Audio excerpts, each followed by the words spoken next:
Good day, I'm Norman Wildberger. Today we're going to start doing calculus on some algebraic curves.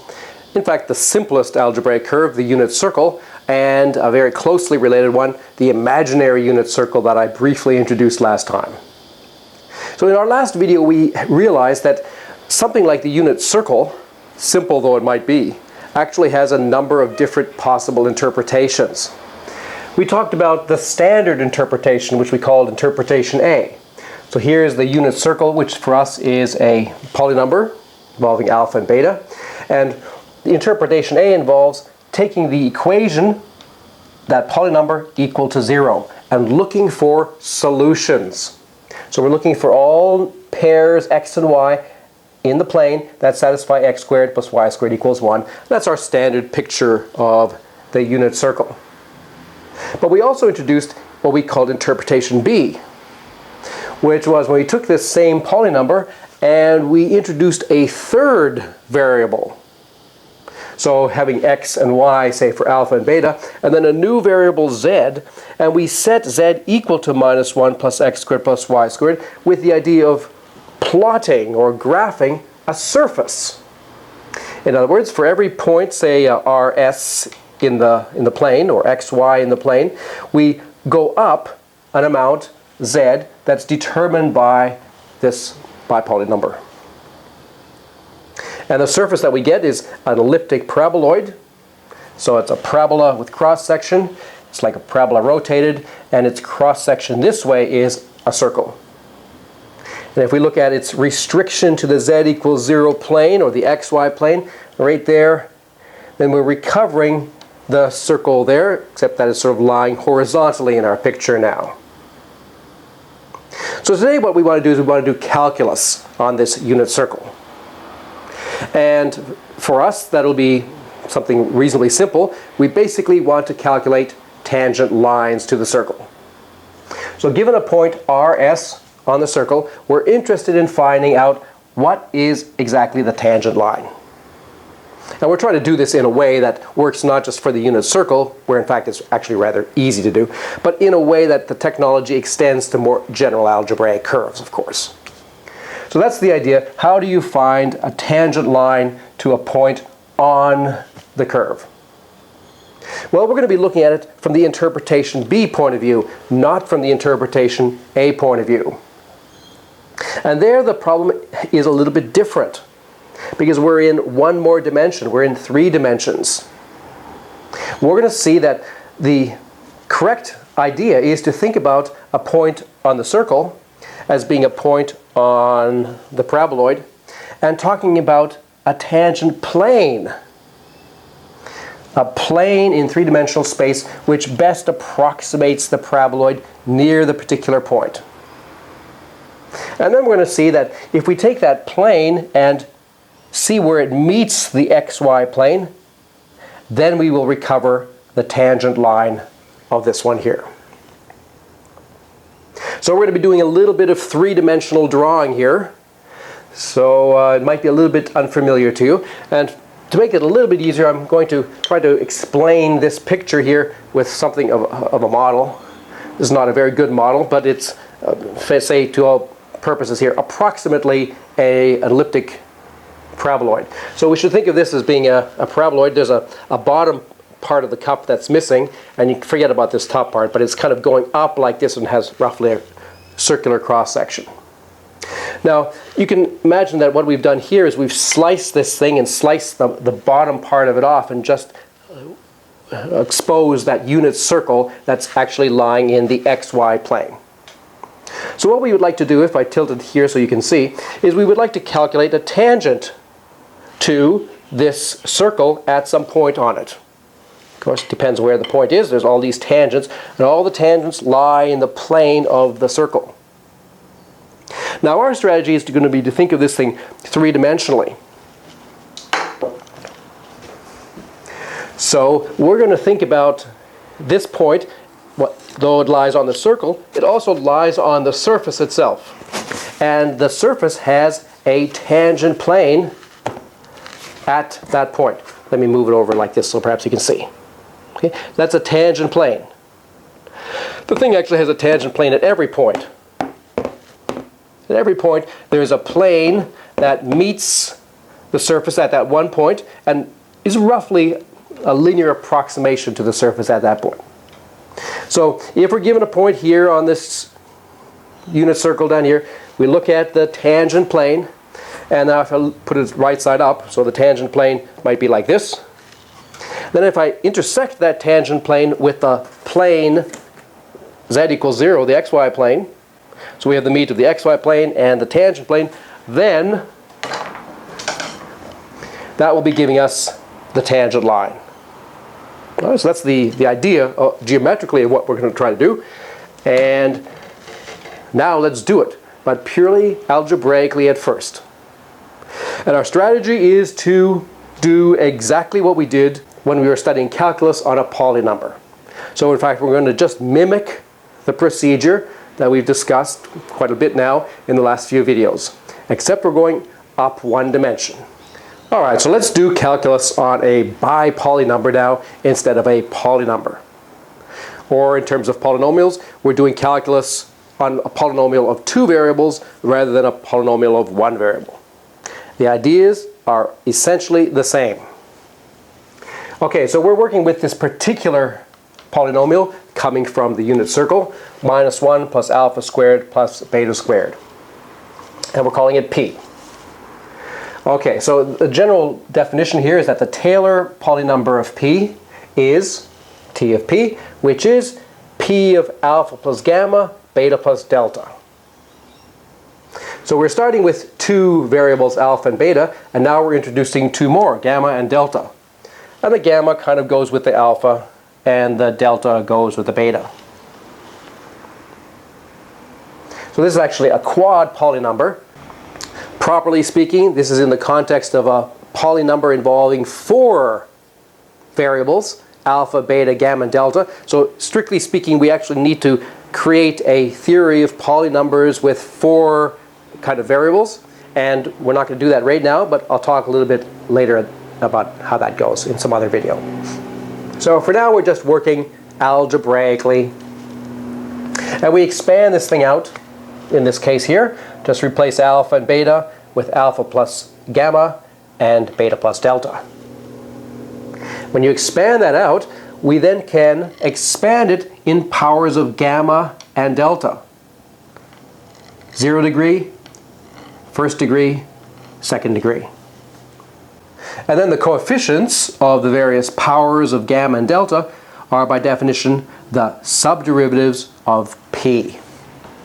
So that's a subderivative, that's a subderivative, that's a subderivative. The 1 here is a subderivative, the 1 here is a subderivative.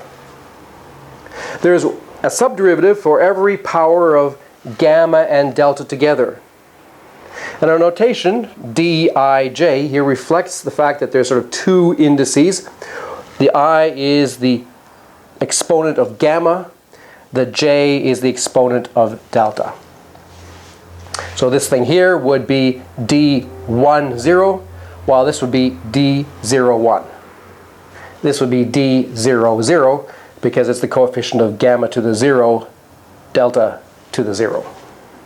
So because the subderivatives are indexed by a pair of labels, it's natural to organize them not in a line, but rather in a two-dimensional array. So for p equal to minus 1 plus alpha squared plus beta squared, the various subderivatives can be positioned this way. There's d00, d01, d02, d10, d11, and d20. This d11 is the coefficient of gamma times delta. And there was no gamma times delta in that expression, so there's a coefficient of 0 here. Now, for those of you who have studied several variable calculus, you might recognize these things as pretty close to being partial derivatives. But I think you can appreciate that the treatment here is far more elementary than what goes on in a second-year university course in advanced calculus. We're still doing high school algebra. And it's sort of middle year high school algebra. It's not even advanced. Okay. We're just expanding polynomials with two variables out by introducing some other variables and collecting terms. That's all what we're doing. No limits, no real numbers. So this is much more elementary than before. And for me, elementary is good. So the mathematical meta formula of the day. Elementary equals good. We'll talk a little bit more about this idea. Right? It goes a little bit counter to what a lot of mathematicians think. But anyway, for us it's good. The more elementary something is, the more natural it is, the better it is. Okay? This is a very natural way of thinking about getting analogs of partial derivatives for a polynomial involving two variables. Now I hope you remember that when we were working with polynomial of just one variable, that after we expanded the Taylor polynumber to get the subderivatives as coefficients, what we did then is we rewrote the thing reversing the alpha and beta roles. So we're going to do that here as well. Except now we're reversing the roles of alpha, beta, and gamma and delta.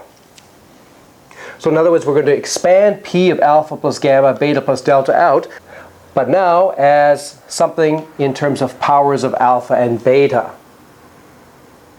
So now the coefficients are polynomials in gamma and delta. But otherwise it's completely the same as before, just the roles have been interchanged.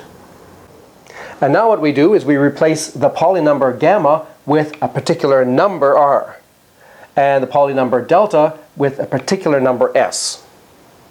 Exactly analogous to what we did with one variable when at some point we replaced the betas with r. Just going from the variable to a particular number. Okay, so gamma is replaced with r, delta is replaced with s.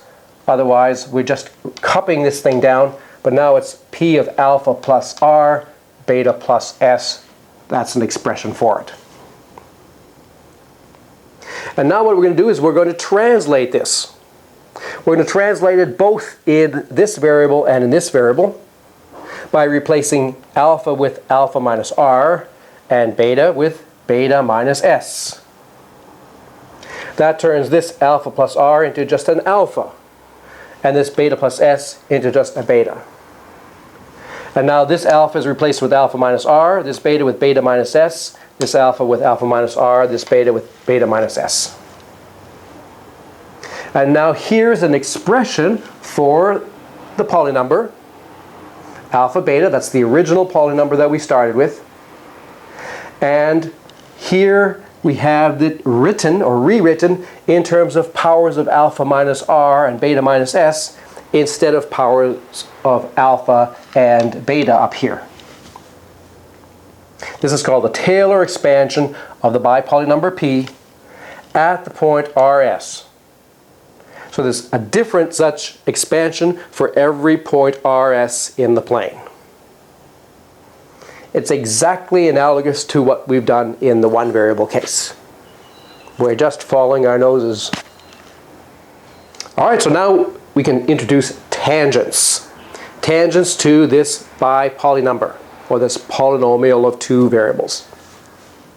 So the kth tangent to P at the point Rs is the sum of all terms in the Taylor expansion up to degree k in alpha minus r and beta minus s.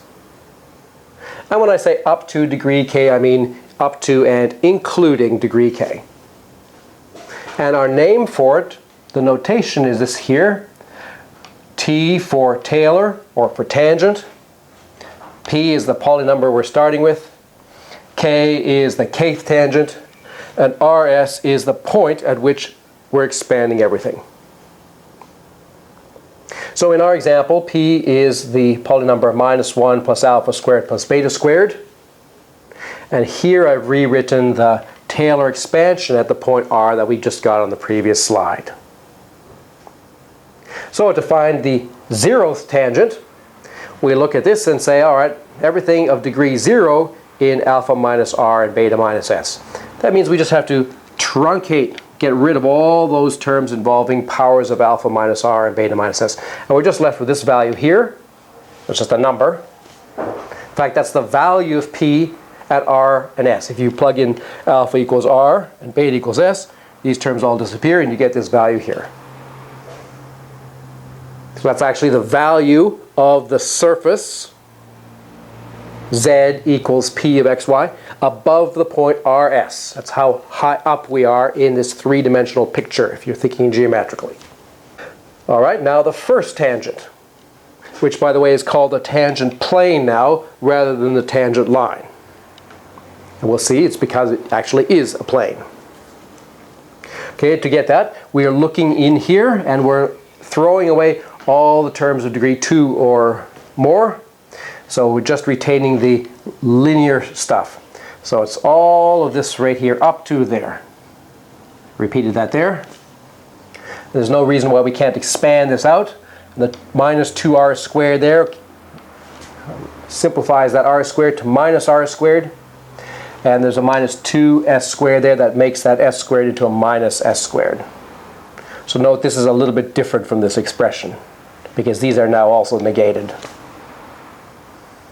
So that's an equation of a linear polynumber, actually a linear bipolynumber, because it's a polynumber in alpha and beta. It depends on R and S, the point that we're starting with. And finally, the second tangent to P is P itself, because P happens to be of degree 2, so if we take all the degree 2 terms, we recover P itself in this case. So there's really only one sort of interesting thing that's happening. That's the tangent plane, this thing here. All right, so what can this tangent plane be good for? Well, we can do with it the same thing that we did with a tangent line. We can use it to help us calculate values of the polynumber close to particular points. So it's good for approximations.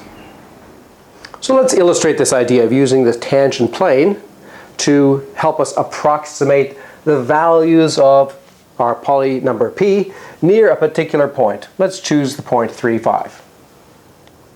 First of all, the value of P at the point 3, 5 is minus 1 plus 3 squared plus 5 squared. That's 33.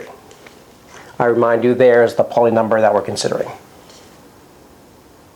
And here's the formula for the tangent line that we calculated when r is equal to 3 and s equals 5. Okay, it's an expression involving alpha and beta. There it is simplified. Minus 35 plus 6 alpha plus 10 beta. All right, now suppose we want to calculate P at the point 3.04, 5.02. These two values are pretty close to being 3 and 5, but not exactly. But we expect to get something that's pretty close to 33. Well, we can of course calculate it because it's not too hard to calculate here. We calculate minus 1 plus 3.04 squared plus 5.02 squared, and we can calculate that completely. We get exactly 33.442. Now suppose we had used this tangent line approximation instead of the actual formula. So here is the tangent line, T1 at 3,5 of P, evaluated at 3.04, 5.02. We just take this thing here and we replace alpha with 3.04 and beta with 5.02. Now when we calculate this, it's a little bit easier because we don't have to square this number or this number. We just have to multiply it by 6 and by 10. So the arithmetic is somewhat easier, but the price that we pay is we just get an approximation to the true value. There's a little bit of an error. We've lost some information. But nevertheless, this might be good enough for whatever purpose you have in mind. It's also important to point out that there were these two different formulas for the tangent plane. I mean, they both were really the same, but just two different ways of writing it. This was the other way of writing it that we got before we simplified it, with just powers of alpha minus r and beta minus s involved. This formula can be more useful when we're doing this kind of approximation problem. because then, for example, this alpha minus r becomes alpha minus 3, the beta minus s becomes beta minus 5, and when we evaluate at 3.04 and 5.02, then it becomes much simpler. It becomes 33 plus 6 times 0.04, that's the difference, plus 10 times 0.02. And you can see more directly that we're getting something related to 33. It's 33 plus some small change that reflects the fact that we're going from 3.5 to 3.04, 5.02. Of course, we get the same expression this way here and here. So tangent planes are useful for approximating a more complicated function near a point, near the point RS.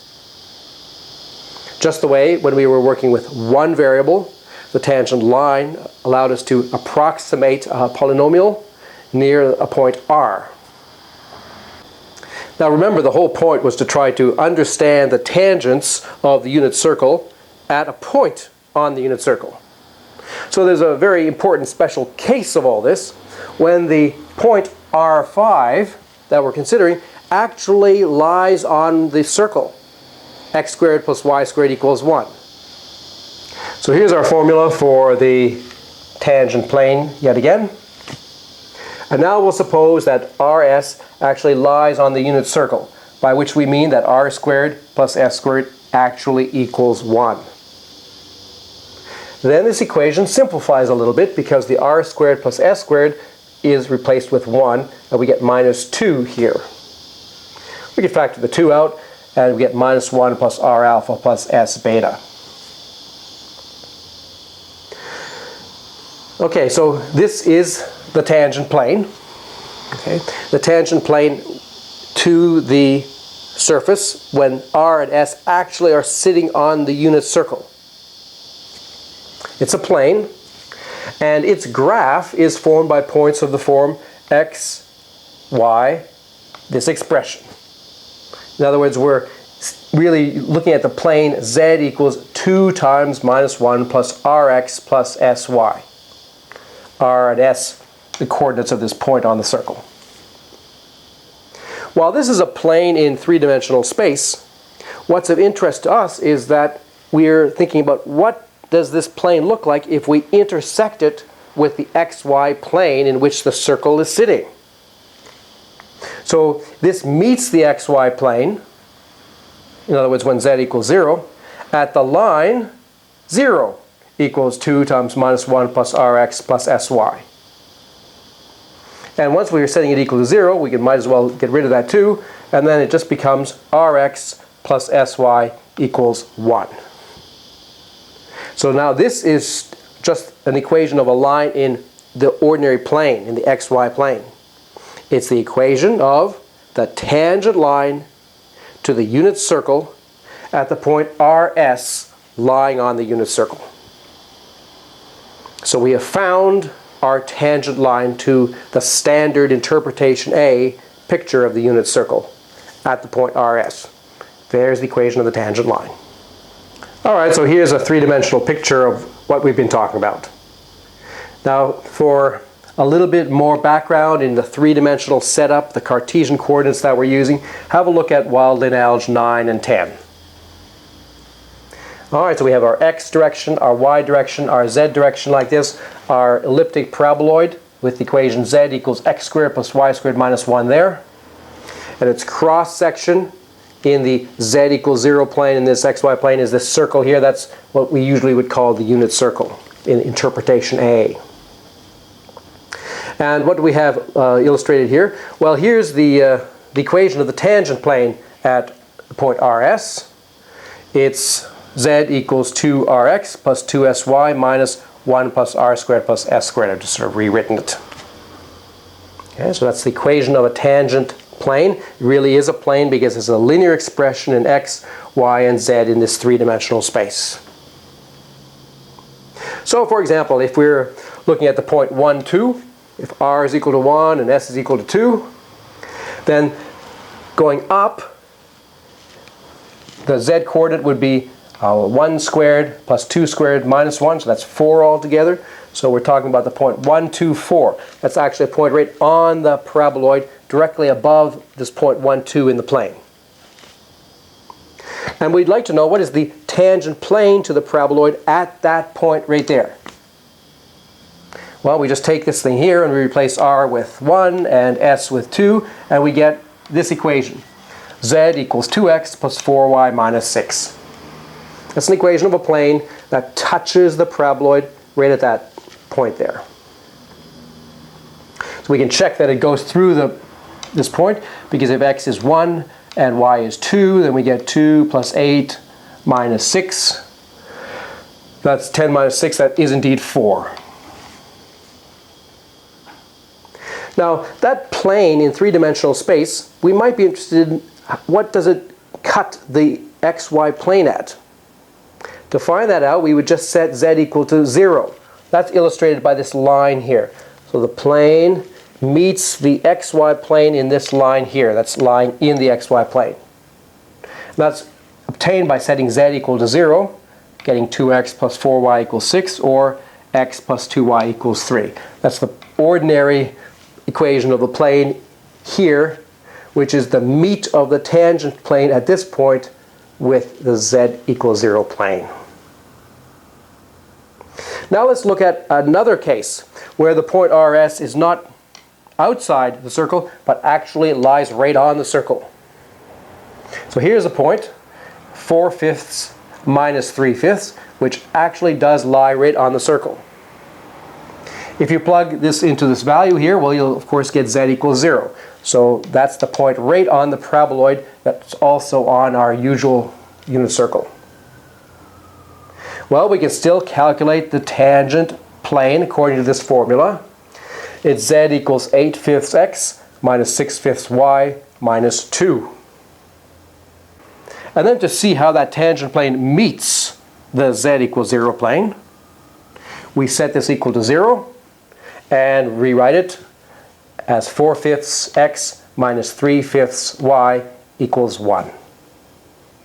That's the equation of now the tangent line to the circle at this point 4/5 minus 3/5.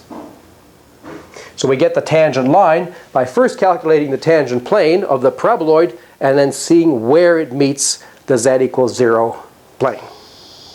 So one of the things we like to do in calculus is to find slopes of tangent lines. So we just figured out that if we have a point RS on the unit circle, then the equation of the tangent line is Rx plus Sy equals 1.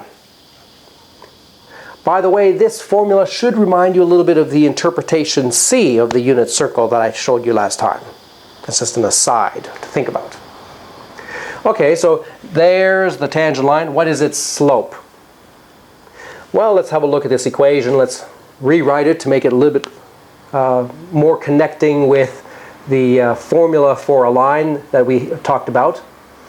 If we solve for y, we get 1 minus Rx over S, or 1 over S minus R over S times X.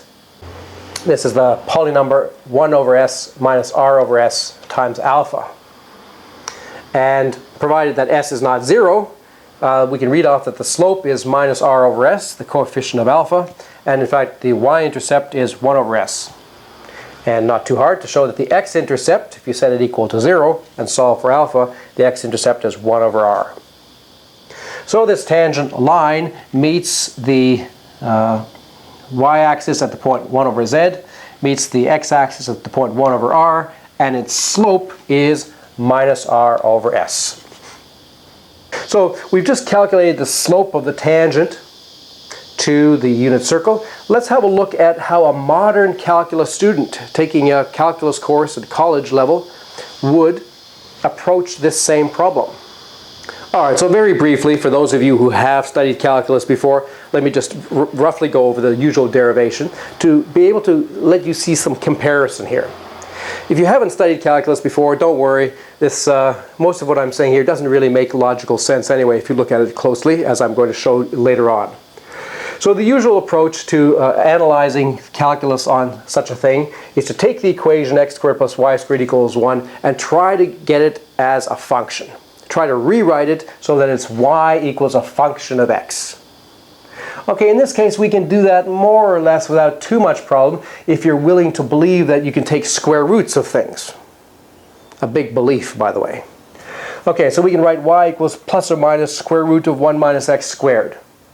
So for example, if we're interested in the top part or hemisphere of the circle, we could set f of x equals square root of 1 minus x squared.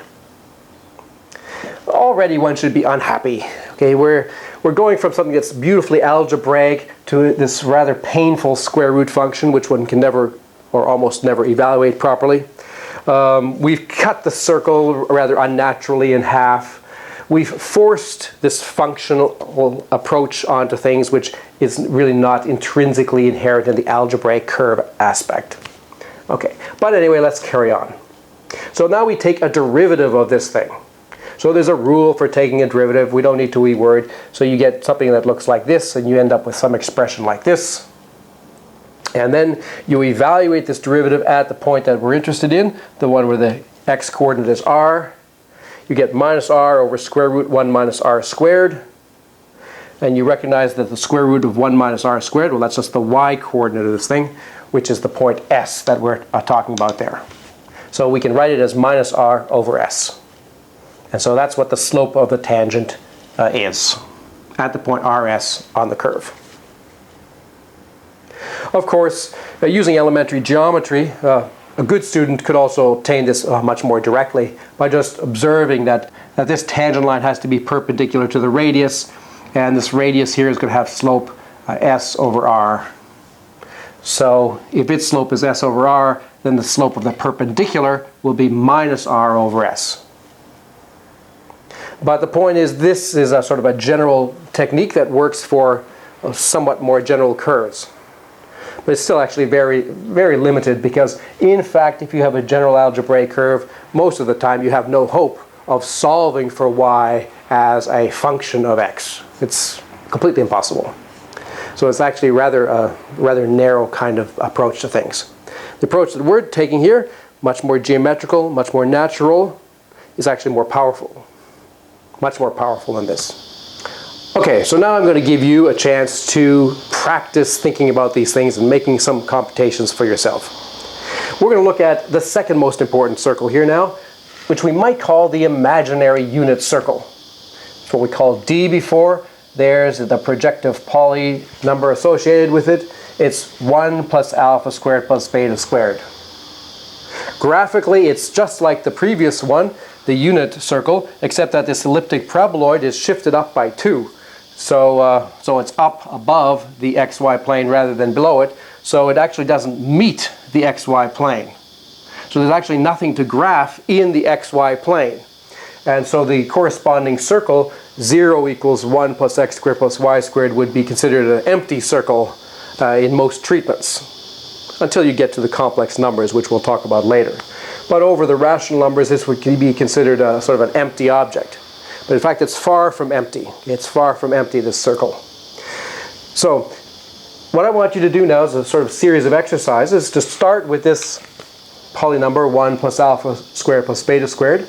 And first of all, find the subderivatives. Find the Taylor expansion at some point rs. So you have some point rs in the plane. You go up to the paraboloid, so where z equals p of rs. And we want to find the Taylor expansion of this thing at rs. Then use that to find the tangent plane at rs. And in this picture, that would be something like that. That green thing is the tangent plane to the paraboloid at this point there.